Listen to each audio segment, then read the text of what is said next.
Giles. She uses she, her pronouns. She is our speaker for this evening.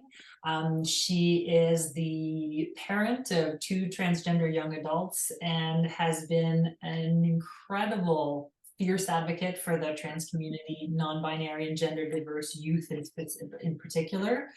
She's the founder of Parents of Trans Youth, which is a social impact business. And she provides learning, support, and really a creation of an online community that is unbelievable. It's also happening on the ground.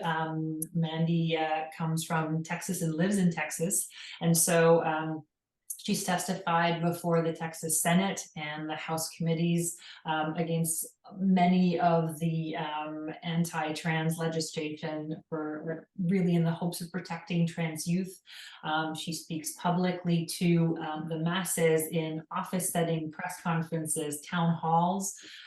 She is a phenomenal content creator online on Instagram. If you go to Parent of Trans Youth on Instagram, and I'll put it in the chat in a second, you'll see that the content that's created there really caters to not only some of the basics of here's what you need to know, but also really bringing it up to this is what's actually going on. And here's how you need to know the basics so that you can really understand how it's impacting this legislature or how it's impacting our youth in their schools or us as families, or whether it's state to state in a community or whichever setting our loved ones find themselves in. And so I'm so excited that she is here with us. She is also the past president of her own PFLAG chapter in Texas, where she lives with her husband and her 3 kids. And so Mandy Giles, we're so glad to have you. Thank you for being with us. Thank you. That was quite an introduction. I'm so glad that you got all of that from my Instagram feed. So that it's doing what it's supposed to do. That's wonderful. So yes, I'm Mandy Giles. My pronouns are she, her, and I am going to share my screen. All right, let's see if it works. We never know. Okay. All right, we seeing what we need to see? All right, great.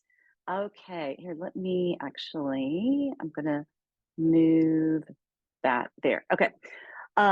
Okay, so yes, I'm the parent of 2 trans young adults. I'm obviously the founder of Parents of Trans Youth. And so tonight, I want to share my story of my journey to advocacy and give you some ideas so that you can turn your allyship into action. Oops, let's see. Make sure some things are covered up. There we go. All right. So my husband, Neil, and I live in Houston with our 3 kids. Mars and Indigo are 21 years old. They are seniors at the University of Texas at Austin. And we also have a 17-year-old, Henry, who is a junior in high school, and he is camera shy. So he is not in the picture right now. Indigo came out to us as non-binary when they were a freshman in high school. And Indigo uses they, them, and ZZer pronouns. And Mars came out to us as non-binary when they were a freshman in college. And right now, Mars uses he and they pronouns interchangeably. So after Indigo came out to us, because Indigo was the first one, it was pretty hard for me at first because I had no knowledge of gender diversity whatsoever. And Indigo was the first transgender person that I had met, that I knew of course. And so, excuse me, I felt a lot of fear and doubt and grief and confusion. But I got a lot of support from organizations like PFLAG. I think someone had said it was a lifesaver for them, and it definitely was for me. And I learned so much from other parents. I met a lot of transgender adults, which was hugely important to me. I went to a lot of conferences and workshops and educated myself and really built up a network of other parents of transgender kids, as well as transgender adults and other advocates. And just kind of subject matter experts.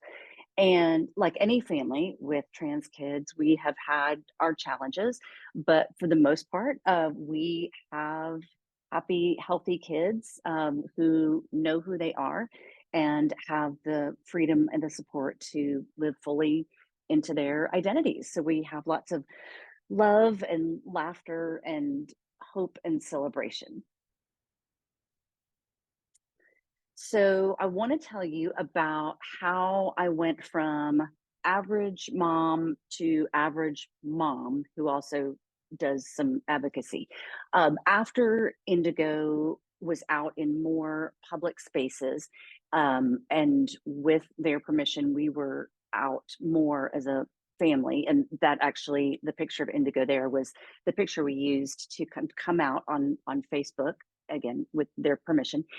Um, when as we were more visible and started posting things about Indigo or about supporting trans kids, I started to get contacted by other friends who had trans kids, or friends who had friends with trans kids all over the country. And I always knew something was coming. They're like, I haven't talked to you in 10 years, but can we go get some coffee? I'm like, okay, they have a trans kid. And it's been wonderful to connect with people in that way.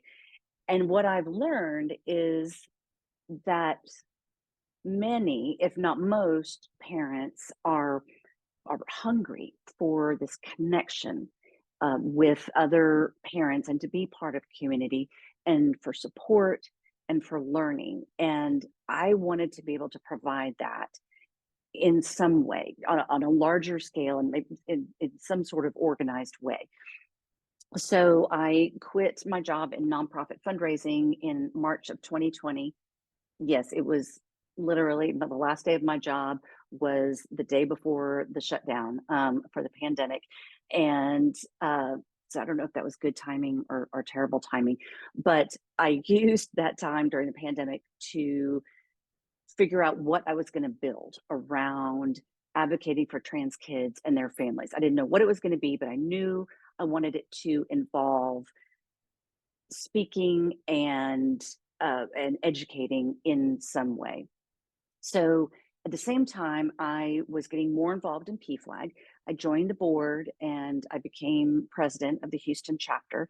And with that role, I really got more of a sense of the landscape of Houston and somewhat of Texas, of what other advocacy organizations were doing and how they were connected, and really widened my circle and my community in that way.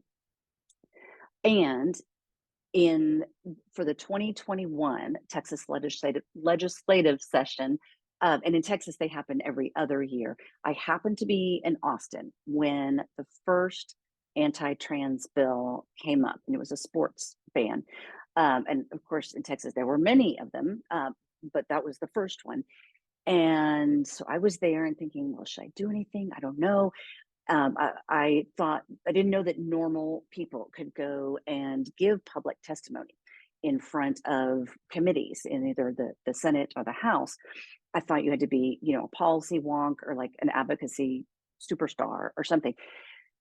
But I got connected with Equality Texas, and their trainings were fantastic and really taught me what testimony was, how to craft it, how a bill becomes a law, because somehow I missed that in my schooling. I had no idea. And literally they held my hand and walked me into the Capitol.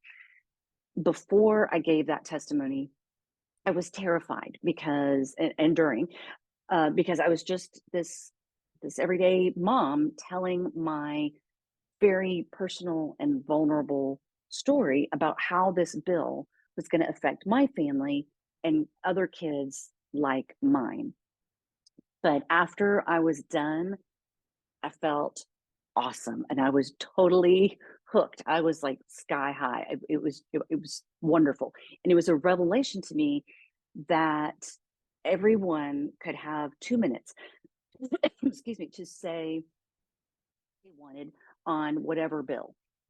And so I wanted to claim my 2 minutes whenever I could and tell my legislators how these bills affect my family and other trans kids. So I testified a bunch more during that legislative session. And during that session, I really saw a whole different side of what it means to support trans kids and the trans community. There were so many bills that were targeting transgender kids specifically, and I heard just awful, awful language. We had kind of protected our kids in this little bubble, and oh, excuse me, I've got a little tickle in my throat. Hold on, excuse me. We had protected our kids, and so I hadn't really heard a lot of the terrible language, but I did during that session, both from legislators and from people who were testifying and doing counter protests and stuff. But I went to as many rallies and demonstrations and protests that I could up in Austin. And I got really plugged into a statewide network of advocates and activists. And I met parents of trans kids all over the state. Oh, y'all, I'm sorry. Let me mute myself.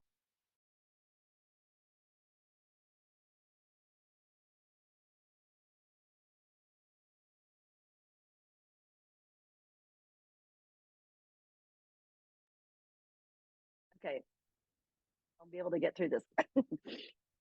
Okay, where was I? So I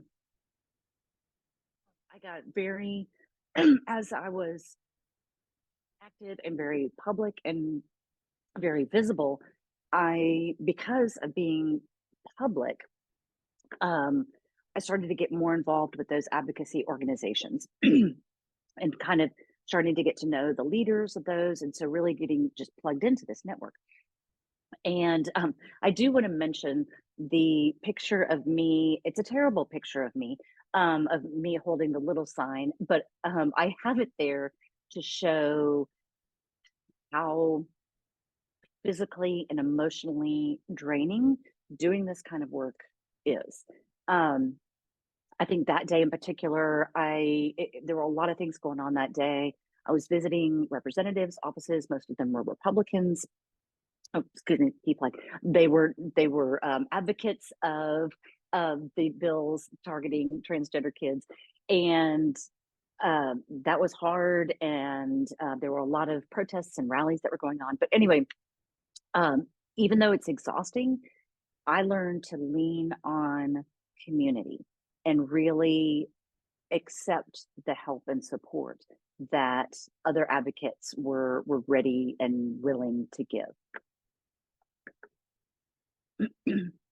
So I was doing a lot of discernment in where I fit in to this sphere of advocating for trans kids and their families, because I wanted to use my voice and my skills, but I'm not transgender, I'm not queer, I can't speak for trans kids, I can't speak for the transgender community.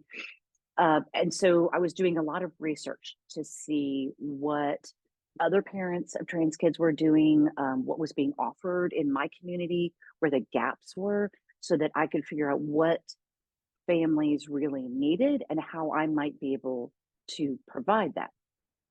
So in February of 2022, I launched Parents of Trans Youth as a social impact business. And the core of my work is to provide learning support and community to parents and caregivers of transgender, non-binary, and gender diverse kids. And I do that mainly by offering an online introductory online course for parents, direct support for parents and caregivers. I do a lot of education and support through social media. I launched a monthly support group at the Houston LGBTQ Community Center.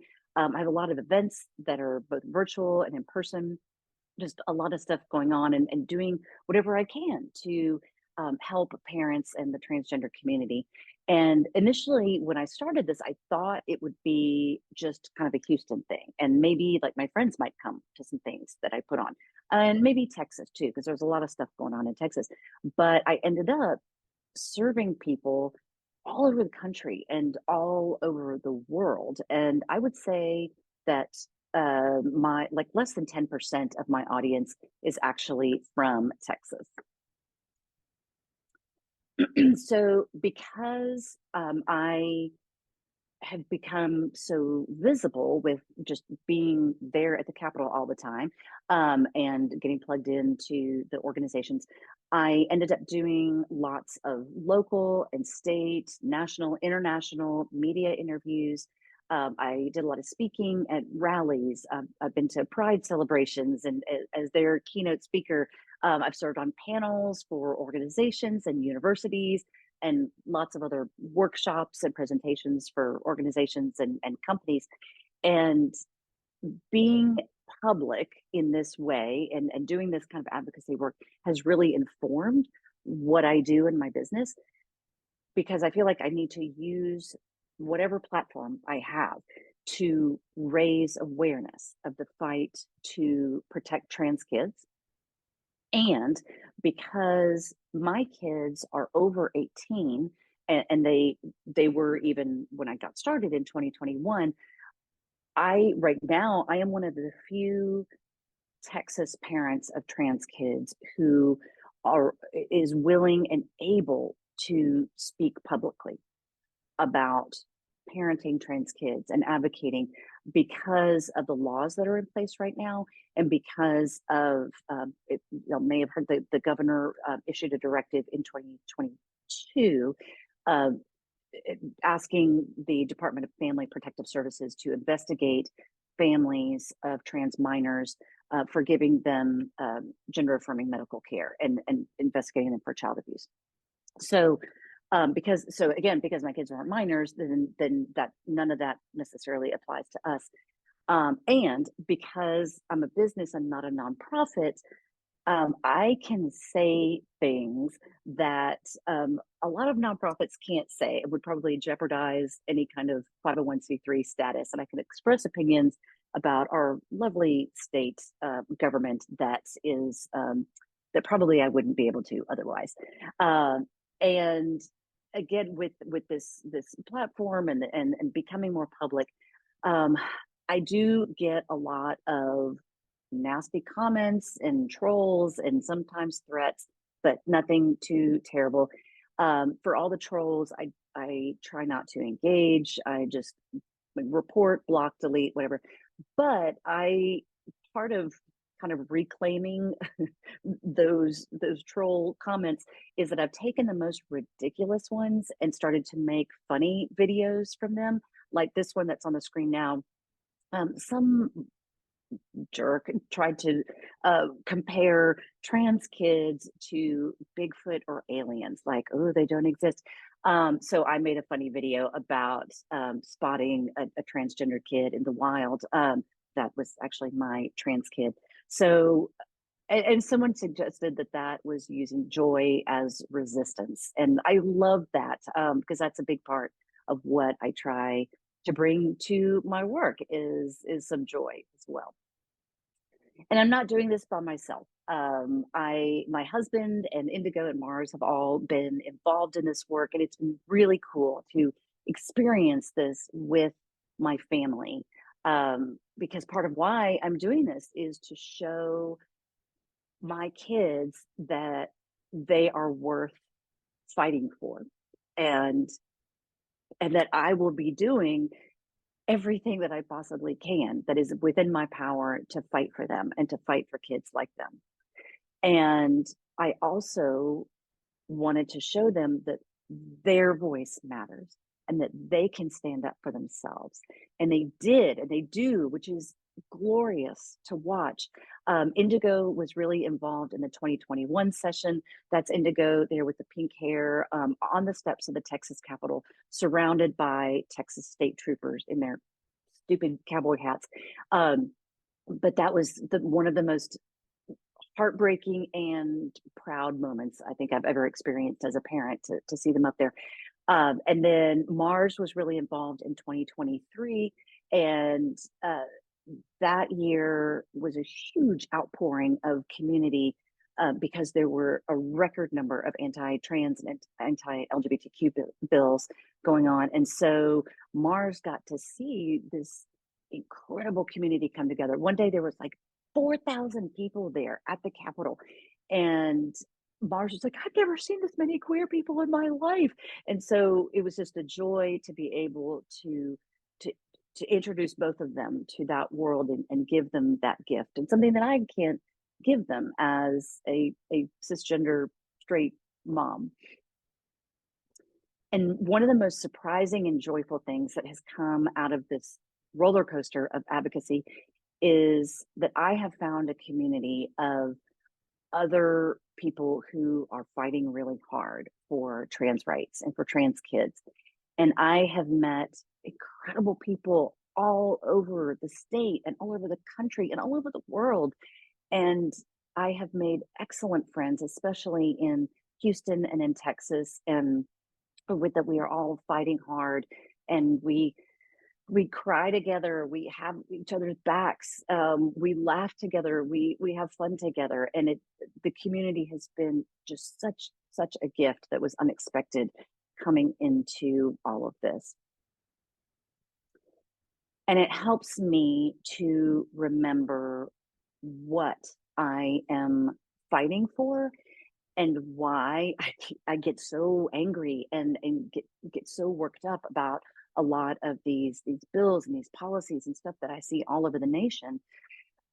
Even though none of this proposed legislation or the directive affected my family personally, since they were older, but they still send the message that Texas doesn't want kids like mine, and frankly wants to stop them from existing in public. But I'm fighting because I love my kids and because trans kids are worth fighting for, and they deserve all the rights and opportunities that any other kid has. And because things are so bad in Texas that pretty much anytime something's going on in Austin, I feel this calling, this pull, pulling me from Houston to Austin to be there and to be visible and be present and be a voice for those people who can't be visible and can't be present, and for people who's it's not safe for them to even say, I am the parent of a transgender child. So if you want to be a voice, and you can safely do so, you can turn your allyship into action. There are a ton of things that you can do, big and small, to make your voice heard. And using your voice and taking action is so empowering on a personal level. And it can also inspire other people to do the same. And even small actions can make a difference. And sometimes they feel like they don't matter, but they do. They might not make a difference or make a huge change this week or this year or even in 5 years, but any action is going to plant the seed for future change. A great way to start small is micro interventions. Talk to your family and friends and educate them on why it is important to learn about supporting trans kids and how to protect them, and why and how the trans community is under attack right now. And when you hear slurs and misinformation and jokes against trans people, say something. And I find that sometimes calling people in versus calling people out can be more effective, because they're a little bit less defensive, like maybe if you're talking to someone privately. Now, I will say, if someone public is being a jerk and being transphobic and they're already out in the public, you can call them out publicly. That's I give you full permission to do that, because that's one of my favorite things to do. All right, your communities. What is happening about non-discrimination policies in your workplace, your child's school, your place of worship? Do the policies include gender identity, gender expression? And thinking about all those forms that we fill out every day, like forms at doctor's offices, at your kid's school, random event registrations, employment, Do they ask for preferred name and pronouns? Do they ask about sex and gender appropriately and correctly? Do they need to be asking about sex and gender at all? Like, does this event that you're going to, do they need to know your gender? So in all of those systems, all of those places, using your voice can help make change, both for you and for other people down the road. And when you do go to places that have gender inclusive policies and facilities, thank them and let them know that that really makes a difference. You can use the media to get your voice heard. You could write a letter or an op-ed to your local newspaper. And people do still read local newspapers, even if it's digital. That's what I do. Or you can go on social media, because people who follow you want to hear what you have to say. That's why they're following you. So share what actions to take, share information that you come across, share your story if it's safe to do so, and if you have permission to do so, if you are the parent or a loved one of a transgender kiddo. Get connected with state and local advocacy and civil rights organizations, and you'll hear about actions to take. Follow them, get on their email lists, start volunteering and join committees. This is a great way also to meet people who are also really passionate about trans rights and trans equality and LGBTQ equality. And it will get you plugged into the issues in your community that you might not even know of what's going on. And they usually will tell you exactly how to take action. Like, here is a script. Here is what you say when you call your representative. Vote in every election, especially the smaller ones that you think, oh, maybe those don't matter so much. They really do, because sometimes those smaller elections really affect us more on a personal level. And sometimes they are decided on a pretty narrow margin. So your vote really does count in every election. And those elected officials, they work for us. That's their job.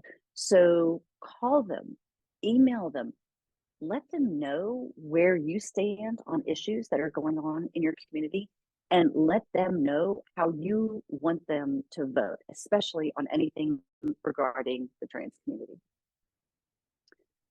School boards are huge battlegrounds right now for the rights of trans kids and how their families fit into this whole picture. So see what is going on at the school districts and the boards where you live and where you pay taxes. Read the board meeting agendas, because sometimes if there's some people on there who are trying to be sneaky, they can kind of sneak those policies in there. And so you've really got to read everything. That's happened to me a couple times recently around the Houston area. And speaking of that, it's just hot topics, the topics that y'all read about in the beginning of the meeting. We're seeing them at the school board level all over Texas. Bathrooms and facilities, restricting those for trans kids, curriculum, library materials, whether or not teachers have to use kids' names, correct names and pronouns, outing kids to their parents. It is just awful right now. So if you see those coming up, then sign up to speak at the board meeting or contact the board members, or sign up to speak at school districts kind of around your area and just, say you're a concerned citizen or that you have business interests in the area or something. That's what I do. Showing up. When I ask trans adults what allies should be doing, the number one thing that they say is show up. And showing up can mean just being a warm body at rallies and protests and those demonstrations, but also meetings and events and trainings and the learning. And sometimes just being there and adding to the numbers can really make a difference. And if you're ready, you can be prepared to protect your trans loved ones in those situations. Because really, one of the most important things that allies can do is stand in the gap between our trans and queer loved ones and the people who wish to harm them. So remember that everyone can do what you can with what you've got where you are. So everyone can make a difference. So if you are interested in learning more about supporting trans kids and about advocacy, here's all my stuff. The link, the QR code on the left is all of my links. That's all the things you can find for me. And on the right is a resource list that is national in nature, and it has tons of my favorite websites, lots of books that I really enjoy, and just all sorts of great resources on there. So with that, my presentation is done, and I am open to questions. Fantastic. Thank you so much.